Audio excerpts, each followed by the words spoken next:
I'm gonna share with you 9 different ways that you can use to finance investment properties. And the last one's my absolute favorite, and you absolutely have to master this if you really wanna grow in this business. So let's get started. The first one's kind of obvious, cash. If you've got it, you can use it. Second is subject to existing financing. This is how I financed several of my very first deals. And that's where you're buying the house, but instead of paying off the mortgage of the seller, you're actually going to take it over, kind of unofficially assume responsibility for the mortgage going forward. Next is a lease option. This is a good option if you want to hold the property for a longer period of time and lease it out either to long-term or short-term tenants. Fourth option is seller's financing. This is something that you don't know if you can get seller's financing if you don't ask for it. There's a lot of sellers that either don't need the money or they don't want to pay a huge tax bill up front for selling the property. Of course, you could always go out and get conventional financing. You'll have to go through a lot more red tape, put a larger down payment,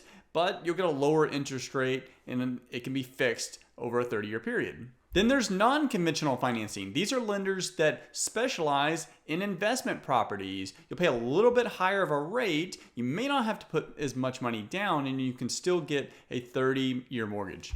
Number 7 is equity partners. This is something I'm doing a lot more of now, and you see a lot of it when you're buying bigger deals such as large apartment complexes. That's where you're bringing on someone who has a lot of cash, they want to get a good rate of return, they just don't necessarily want to operate the deal. You can bring them on as an equity partner and ultimately buy the deal with little to no money out of your personal pocket. Number 8, hard money lenders. This is where most new investors should start. Hard money lenders are primarily interested in the after repair value of the hard asset. They're interested in the asset and what it can be, not as much your personal credit.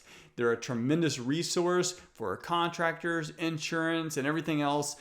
You will pay a higher interest rate. You're going to pay some points up front, but if you get a good enough deal, you can get into the deal with a hard money lender, little to no money out of pocket. And finally, my personal favorite, private money lenders. These are individuals with money in their savings account or retirement account, and they just want a good rate of return on their money. The process is very similar to a hard money company, but since you're dealing with an individual, the terms are a lot more flexible and negotiable. Of course, over your career, you're going to be using many different types of financing strategies. Continue to build relationships with different banks, different hard money companies, and different private money lenders.